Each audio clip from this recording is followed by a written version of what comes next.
காஷ்மீர் தாக்குதலோட பின்னணி தகவல்கள் ஒவ்வொன்னா வெளியில வந்துகிட்டு இருக்கு. ஏறக்குறைய அதிர்ச்சி தான். காரணம் என்னன்னா, திட்டமிட்ட செயல் தான். திட்டமிட்டிருக்கார்கள். உள்ள ஊடுருவியிருக்கார்கள். ஊடுருவி இந்த லொகேஷன் பர்ட்டிகுலர் லொகேஷன தேர்ந்தெடுத்ததுக்கு முக்கியமான காரணம் அப்படிங்கிறது டூரிசம் கூட்டம் ஜாஸ்தியா இருக்கும்.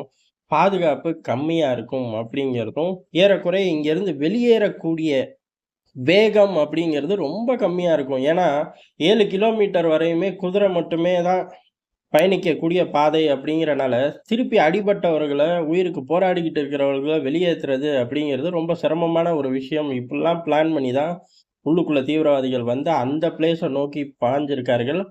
அந்த பிளேஸ்ல பாதுகாப்பு குறைபாடு இருக்கு அப்படிங்கிறது தான். காரணம், ஒரு டூரிஸ்ட் ஸ்பாட்டு, எமர்ஜென்சி உள்ள பகுதி, போலீஸ் அங்க குமிச்சு வச்சிருக்கணும். இப்ப படைகள் அப்படிங்கிறது குறைக்கப்பட்டிருக்கு. அதனால ராணுவ பிரசன்ஸ் இல்லை அப்படின்னு பெருசா பேச முடியாது. இத பூரா தள்ளி வச்சுருவோம்.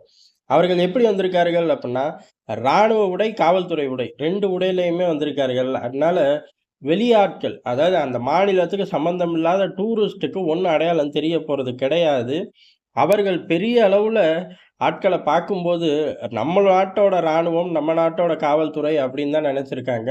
ஆனா, அங்க உள்ள லோக்கல் ஆட்களுக்கு விஷயம் புரிஞ்சிருச்சு. இவனுங்க வந்து போலீஸும் கிடையாது, ஆர்மியும் கிடையாது. இவர்கள் கையில ஹெவியான வெப்பன் இருக்கு. இந்த பகுதிகள்ல சுத்தி வர வாய்ப்பே இல்லையே! அப்படின்னு சொல்லி தான் டக்குனு சுதாரிச்சிருக்கார்கள். அதுல ஒரு லோக்கல சேர்ந்த குதிரை ஓட்டுறவர். அவரு தீவிரவாதிகளுக்கு எதிரா சண்டை போட்டுருக்காரு. அதனால அவரையும் கொன்னு போட்டுருக்காய்ங்க ரொம்ப கொடூரமா. காரணம் என்ன அப்புட்ன்னா, ஒரு தீவிரவாதி கையில இருந்து துப்பாக்கியவே அவரு புடுங்கியிருக்காரு. அந்த டூரிஸ்ட்டுகள காப்பாத்துறக்கு இவரு இறங்கி போராடி இருக்காரு. இறுதியில முடியல. கொன்னுட்டாய்ங்க.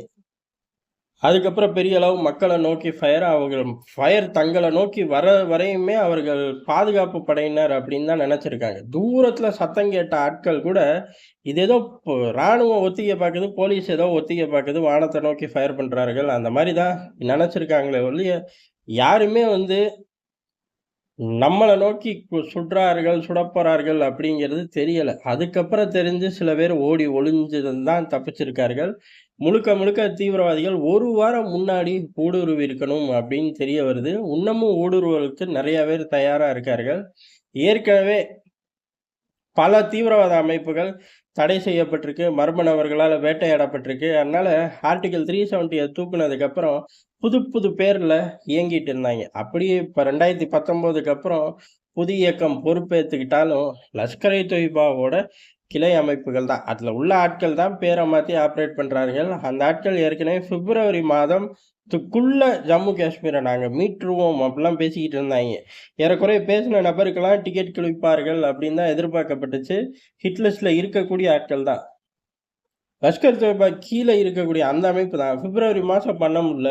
இப்ப பண்ணியிருக்கார்கள் அப்படிங்கிறதும், பொதுவாவே இது போல சம்பவங்கள் யாராச்சும் ஒரு ஹெவி வெயிட்டான ஆட்கள், வெளிநாட்டு ஆட்கள் இந்தியாவுக்குள்ள சுத்தி வரும்போது, டெல்லிக்குள்ள சுத்தி வரும்போது, இந்த மாரி செயல்கள் தீவிரவாதிகள் பிளான் பண்றது தான். அதத்தான் பண்ணியிருக்காய்ங்க. ஆனா, இந்த சந்திப்புகள் எதுவுமே நீண்ட காலமா முடிவு பண்ணப்படல. அதுதான் இங்க. அமெரிக்க துணை அதிபராகட்டும், இல்ல இந்திய பிரதமரோட சவுதி பயணமாகட்டும், எல்லாமே மிக அருகாமையில் பிளான் பண்ணது தான். அதனால இந்த சந்திப்ப ஒட்டி இந்த தாக்குதலா அப்படிங்கிறது சந்தேகமா பார்க்கப்படுது. அதே சமயம் இந்த தாக்குதல் அப்படிங்கிறது ஆசிம் முனிர் இது பேச்சுனதுக்கு அப்புறம் நடக்கிறனால, அத ஒட்டுன பார்வை தான் அதிகமா இருக்கு. காரணம் முழுக்க முழுக்க ஆசிம் முனிரோட பேச்சுக்கு அடுத்து இந்த செயலா தான் பார்க்க முடியும். இவர்களுக்கு அடிஷனலா அமெரிக்க துணை அதிபர் பிரதமரோட சவுதி பயணம் போன்றவை அமைஞ்சிருக்கலாம் அப்படின்னு பார்க்க முடியுது. திட்டங்கள் போடப்பட்டிருக்கு. அந்த திட்டங்கள் அப்படிங்கிறது ஆசிம் முனீர் பேச்சுக்கு முன்னாடியே போடப்பட்டிருக்கு. ஏறக்குறைய இந்த தீவிரவாதிகள்லாம் உள்ளுக்குள்ள வந்து செட்டில் ஆனதுக்கப்புறம், லோக்கல்ல அவர்கள் பக்காவா ஒரு இடத்துல மறைஞ்சதுக்கு அப்புறம் தான் ஆசிம் முனீர் பேசியிருக்கவே அதிக வாய்ப்பு இருக்கு. முழுக்க முழுக்க பாகிஸ்தான் ராணுவம் தான் இத செஞ்சிருக்கார்கள். தீவிரவாதிகளுக்கு பயிற்சி குடுத்து செய்றார்கள் அப்படிங்கிறது எப்பயுமே தெரிஞ்ச விஷயம் தான்.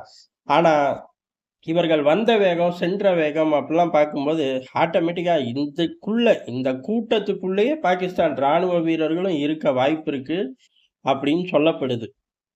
அப்ப அந்த அளவுக்கு எல்லைகள் கேப் இருந்துச்சா அப்படின்னு கேட்டா, தீவிரவாதிகளா ராணுவமே மாறிருச்சு. 5 பேர் கொண்ட ஒரு குழு, இல்ல அந்த 4 பேர்ல ஒருத்தன் ராணுவம் அப்படிங்கிற ரேஞ்சுல தான் உள்ள வந்திருக்கார்கள். எது எப்படியோ இதுக்கான பதிலடி குடுத்தே ஆக வேண்டுங்கிறது ஒட்டுமக்களோட கோரிக்கை. அதுபோக இந்தியாவும் பலப்பட்ட சந்திப்புகள நடத்திக்கிட்டே இருக்கு. ஒவ்வொரு மினிஸ்ட்ரிக்குள்ளேயும் மாறி, மாறி சந்திப்புகள் ஓடிக்கிட்டே இருக்கு. ஏறக்குறைய பாய்றது உறுதிதான். உடனேவா, இல்ல திட்டமிட்டா அப்படிங்கிறது தான் இப்ப வெயிட் லிஸ்ட்டு. ஆனா முதல் கட்டமா தீவிரவாதிகள் வேட்டை அப்படிங்கிறது தொடங்கியிருக்கு.